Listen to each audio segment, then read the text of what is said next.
السلام علیکم ورحمۃ اللہ۔ آج میں آپ دوستوں کے ساتھ ایک وظیفہ شیئر کرنے جا رہا ہوں جو ہم نماز کے بعد پڑھتے ہیں، اور بہت ہی بہترین وظیفہ ہے۔ اس کا ثواب بہت زیادہ ہے اور آپ ہر نماز کے بعد اس کو پڑھ سکتے ہیں۔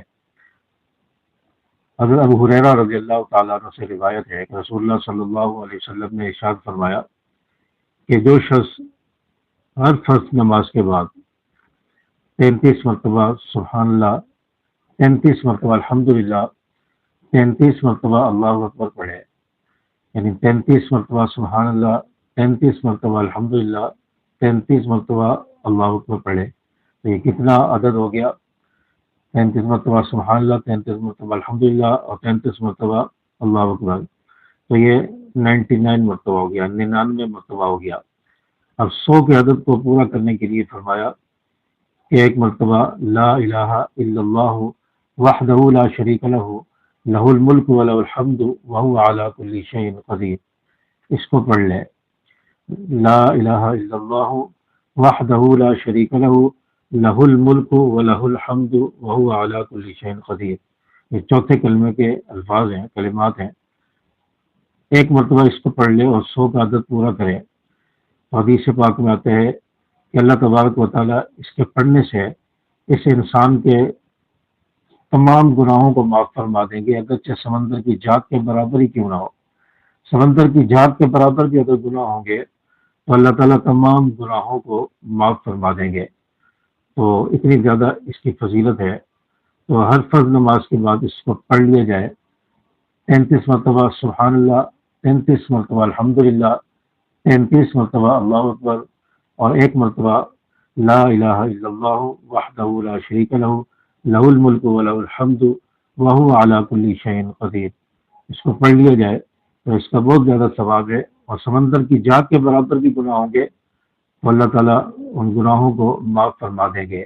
اور انہی کلمات کو تسبیح فاطمی بھی کہا جاتا ہے، اور رات کو سوتے ہوئے اگر انسان ان کلمات کو پڑھ لے، یا گھر کی خواتین اگر ان کو پڑھ لیں تو انشاءاللہ دن بھر کی جو تھکاوٹ ہے وہ ختم ہو جائے گی، اور دن بھر کا جو کام کاج کا بوجھ ہے، کام کی وجہ تھکاوٹ ہے، وہ ختم ہو جائے گی۔ رسول اللہ صلی اللہ علیہ وسلم نے حضرت فاطمہ الزہرا رضی اللہ تعالیٰ عنہ کو یہ تصویر بتائی جب وہ غلام لینے کے لیے گئی، تو آپ صلی اللہ علیہ وسلم نے فرمایا کہ میں تمہیں تصویر نہ بتا دوں جو غلاموں سے زیادہ بہتر ہے؟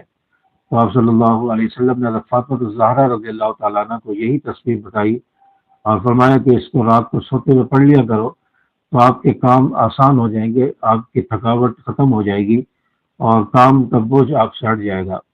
تو اس تصویر کو مرد حضرات بھی پڑھ سکتے ہیں، خواتین بھی پڑھ سکتی ہیں، خاص طور پہ خواتین گھر کے کام کاج کرتی ہیں اور تھکاوٹ ہوتی ہے تو ضرور رات کو سوتے ہوئے اس تصویر کو پڑھ لیا کریں۔ اور تصویر پڑھنے سے تیسرا فائدہ کیا ہوتا ہے کہ جو شخص ان کلمات کو، ذکر کو کرتا ہے، تسبیحات کو پڑھتا ہے، جتنی دیر تسبیحات پڑھتا رہے گا، اللہ تبارک و تعالیٰ کے فرشتے، نورانی مخلوق اس شخص کے لیے جو دعائیں کرتے رہتے ہیں، فرشتے اس شخص کے لیے برابر دعائیں کرتے رہتے ہیں۔